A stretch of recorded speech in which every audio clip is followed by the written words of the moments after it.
আসসালামু আলাইকুম ও রহমতুল্লাহি ও বারাকাতুহু। প্রিয় হবিগঞ্জ, চুনারঘাট মাধবপুরবাসী, আপামর জনতা, চা শ্রমিক, আদিবাসী, সনাতন ধর্মী, দেশ এবং প্রবাসীর সকলকে আমার পক্ষ থেকে মোবারকবাদ জানাচ্ছি। কৃতজ্ঞতা জ্ঞাপন করছি তাদের প্রতি যারা ত্রয়োদশ জাতীয় সংসদ নির্বাচনকে কেন্দ্র করে দিনরাত পরিশ্রম করে মোমবাতির প্রতীকে সমর্থন জানিয়ে মোমবাতির প্রতীকে ভোট চেয়ে ধারে ধারে দিনে এবং রাতে অক্লান্ত পরিশ্রম করেছেন। সেই সকলের এই ঘাম ঝরানোর পরিশ্রমের প্রতি আমি কৃতজ্ঞতা জ্ঞাপন করছি, শুকরিয়া আদায় করছি। মোমবাতি প্রতীককে বিজয়ের লক্ষ্যে যে সমস্ত মা বোনেরা রোজা রেখেছেন, অসংখ্য দোয়া করেছেন মোমবাতি প্রতীকে বিজয়ের লক্ষ্যে, সেই মা বোনদেরকে নিরন্তর শ্রদ্ধা আর ভালোবাসা জ্ঞাপন করছি। প্রিয় দেশবাসী, আমরা হারিনি, আমাদেরকে হারিয়ে দেওয়া হয়েছে। নির্বাচনকে ঘিরে লেভেল প্লেইং ফিল্ড নিশ্চিত না করতে পারাই যারা আধিপত্যবাদ আছে, যাদের পেশি শক্তি আছে, তারা সুযোগ সন্ধানী হয়ে তাদের ষড়যন্ত্র এবং তাদের যে পেশি শক্তি আছে, সেই পেশি শক্তির মাধ্যমে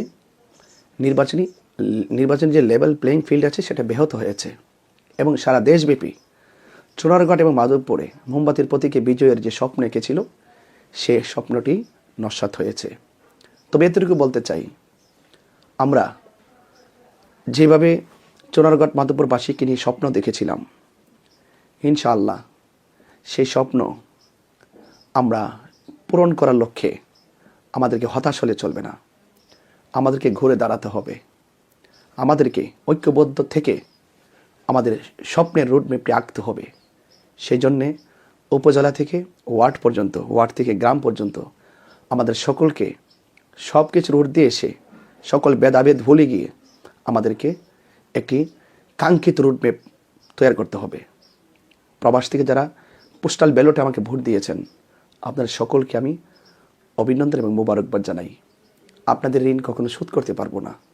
পাশাপাশি মাধবপুর চুনারঘাটের মানুষ যেইভাবে অল্প সময়ের, মাত্র 1.5 মাসের সময়ের ভিতরেই যেইভাবে খানা, খাদ্য, ঘুম, নিদ্রা সব কিছু পরিত্যাগ করে জানমাল শ্রম দিয়ে নিঃস্বার্থভাবে মোমবাতিকে সমর্থন দিয়ে কাজ করেছেন, সত্যিকার অর্থেই ভোলার মতো নয়। এমনও আছে অনেক কেন্দ্রে এজেন্টদের প্রতি নির্মম অত্যাচার করা হয়েছে, অনেকে রক্তাক্ত করা হয়েছে। সেই রক্ত একদিন কথা বলবে। আমরা নির্বাচন নিয়ে অনেক ধরনের কারচুপি হয়েছে, অনেক ধরনের সমস্যা হয়েছে।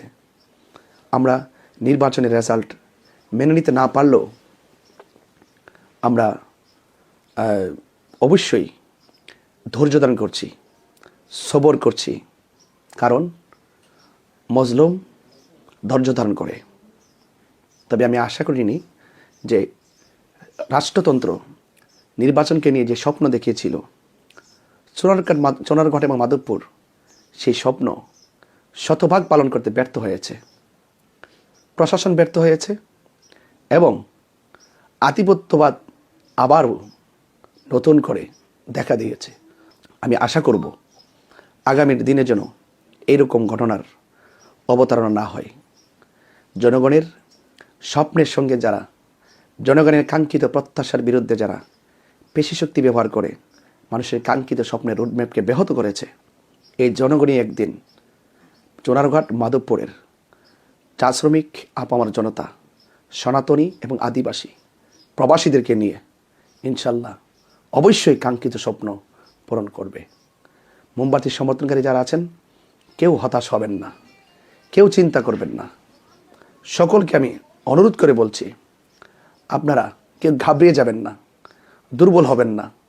আপনি একা নয়, আপনি একা নন, আপনার সাথে হাজার নয় লক্ষ জনতা আছে।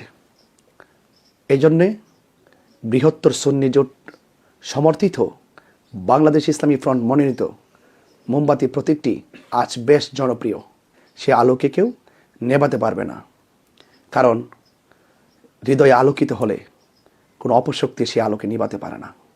কারণ আমাদের হৃদয় স্বচ্ছ, আমরা একটি ভোট চাল দেইনি, একটি ভোট কারচুপি করিনি, একটি ভোট আমরা দখল করে দেইনি। যা ভোট আপনারা দিয়েছেন সব ছিল অ্যাকুরেট। যে সমস্ত ভোটগুলোকে কারচুপি করা হয়েছে, জাল দখল করে ছাপিয়ে ফেলা হয়েছে, এই ভোটগুলির ভিতরে ম্যাক্সিমাম ভোট মোমবাতি প্রতীকের। সর্বসাকল্যে যেই ষড়যন্ত্র করে আমাদের কাঙ্ক্ষিত বিজয়কে নস্যাৎ করে দেওয়া হয়েছে, আমি মনে করব তাদের সেই জুলুম অত্যাচার বেশি দিন স্থায়ী হবে না। জনগণ, চুনারুঘাট মাধবপুরের জনগণ বুলেট নয়, ব্যালটের মাধ্যমে একদিন হয়তো তার জবাব দিবে। আপামর সন্নি জনতা সহকারে সকল পীর মাশায়েখ থেকে শুরু করে উলামা তোলাবা, ইমাম খতিবগণ এবং সকল দল মত ধর্ম বর্ণ নির্বিশেষে সকলে সম্প্রীতির পক্ষে থাকুন, শান্তির পক্ষে থাকুন। আমরা সম্প্রীতির মাধ্যমেই এই চুনারুঘাট মাধবপুরবাসীর স্বপ্ন পূরণ করবো ইনশাআল্লাহ। আসসালামু আলাইকুম ওয়া রাহমাতুল্লাহি ওয়া বারাকাতুহু।